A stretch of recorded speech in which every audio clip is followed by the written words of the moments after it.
tracks and won't let you slip. Get it at your local Walmart or auto parts retailer. $7.99. Yeah.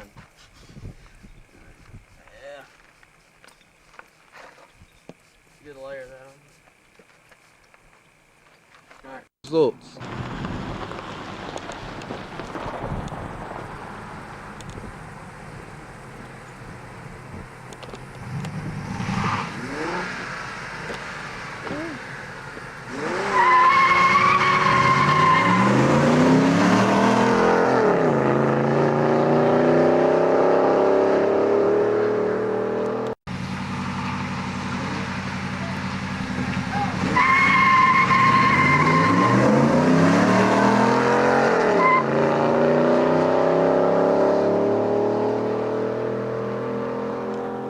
Machine. The time machine will start in 3, 2, 1. Oh, there it goes.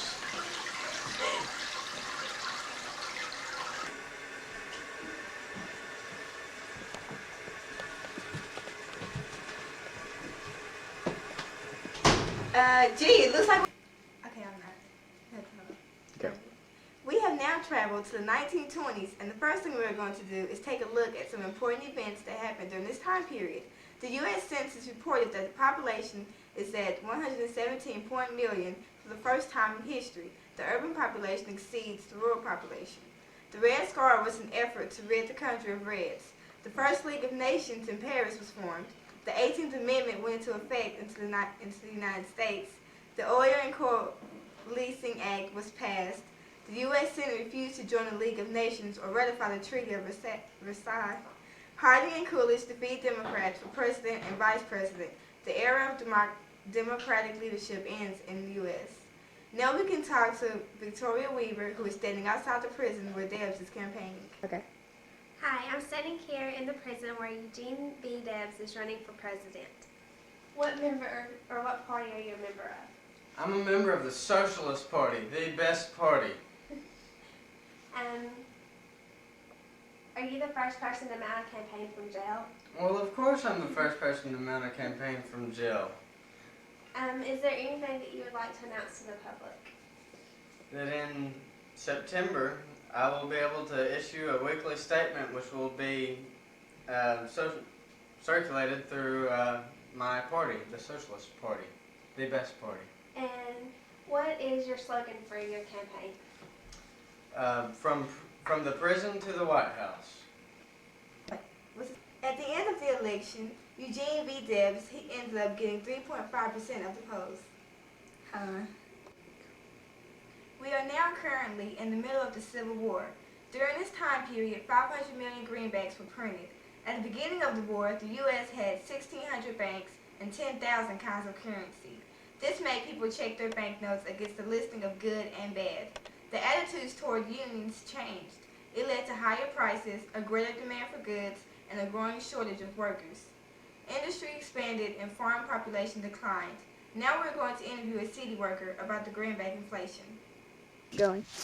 So could you explain to me exactly what the government did to control this inflation? Well, the government decided to monetize the debt, which means they can increase money supply just enough to keep the interest rates from rising. That's good. Good. We have now traveled to 1977. In 1977, the Carter administration set out to make human rights a centerpiece of U.S. foreign policy. The election of Jimmy Carter responded to an American yearning for a simpler world and some old-fashioned virtue in government. The efforts of the Carter administration, human rights advocates ran up against many of the same institutional constraints they had faced as like-minded bureaucrats in the precious years. Efforts by the insiders to blow the whistles on gross human rights abuse, however, had long been overwhelmed by the concerted opposition of the activist agencies and undermined the inadequacy of their own intelligent resources.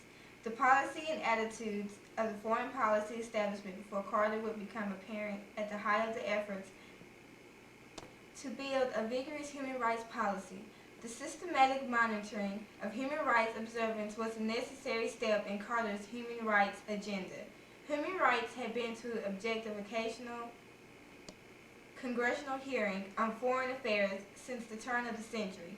In 1974, two amendments to the Foreign Assistance Act of 1961 provided the foundation for regular monitoring reports to be made as a requisite for foreign assistance. The Carter efforts to shake up and moralize foreign policy were paralleled by efforts to clean up the CIA. Responsibility for the latter task fell largely to a fellow Navy man, Admiral Stansfield Turner. President Ford had already made a step toward requiring greater CIA accountability in February 1976 by limiting function of intelligence and executive order.